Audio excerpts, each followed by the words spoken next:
Speaking of the holidays, there's some good news for the stores. Even with all the job losses and shutdowns, holiday sales are up this year 3%. That's according to a report by MasterCard. Meantime, online shopping grew a whopping 49%, which of course makes sense. That's in large part due to the pandemic. So speaking of shopping, we saw a few crazy gifts out there this year. First up, check this out. It's a 3-volume Sistine Chapel book with giant color photographs of the landmark.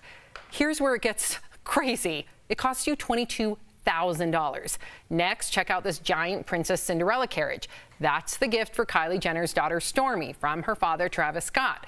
Kylie showed it off on Instagram, and some are criticizing her, saying it's in poor taste to show off such extravagant gifts in a year when so many are hurting. What do you make of that, Jeff?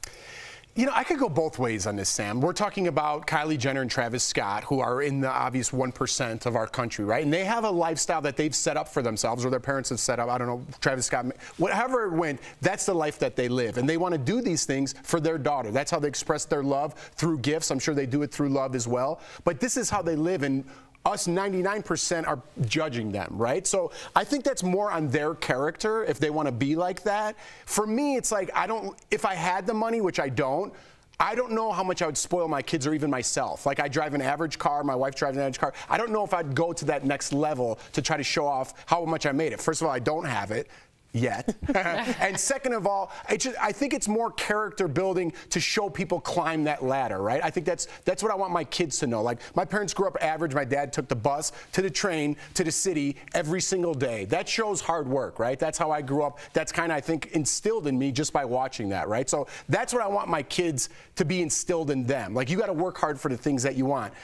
But again, I don't blame them for doing what they should with their kids. It's their judgment. It's their call. I stay out of other people's pockets, but I do understand what people are saying, because this is a conversation for really everyone.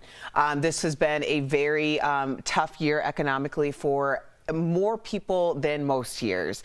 And what a lot of people were kind of throwing the sentiment out was, is it necessary to boast about everything that you did or received for the holidays, or, you know, the opulence, when so many people are suffering? But then there are people who are saying, hey, you know what? I worked really hard in order to put together something for my family for this one day of a really craptastic year.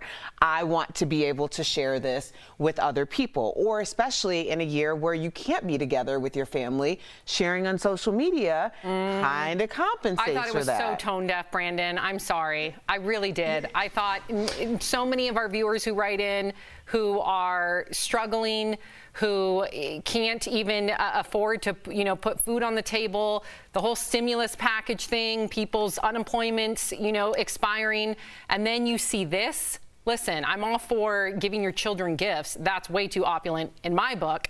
But why post it on social media when so many people are struggling right now? I thought it was out of touch. Yeah, and I'm with you on that one, Sam, because I'm not a parent. I can't give my kids extravagant gifts like this. But in the day and age in 2020, this flaunt culture is going to backfire on you. People are understanding, or this past year have made people realize that materialistic things, they have no value. But the value of Jeff, you showing pictures of you with your family, and Erica, you with your family, to us, that's better than gold. Because a lot of people are like, that $1,000 or $1 million carriage that she got, or Travis got for that kid, that kid is not going to have any sort of memorable memories from that, and you can't take that with you. And I think that's why that blowback is there, because people are like, those possession materials, that's so 2019. Amen. Now it's about the gift of being able to be with your family. And I want it to be cool in 2021. Brandon kind of touched on it. Like, people think it's cool to have all this stuff on social media and show all this stuff that they really don't have. They really don't, you know? I think it's cool to show, you know what, I saved up all year to buy this iPhone. Amen. And it was the only present I got, or whatever it may be. It reminds me of that story, Cinderella Man. I like seeing that on social media, the inspiration, the hard work, and then getting to a point where you're like, look what I did the last 5, 10, 15, 20 years. Said. That's where I want it to go. I was getting really inspirational, and we had to get pushed on. Okay. 2020.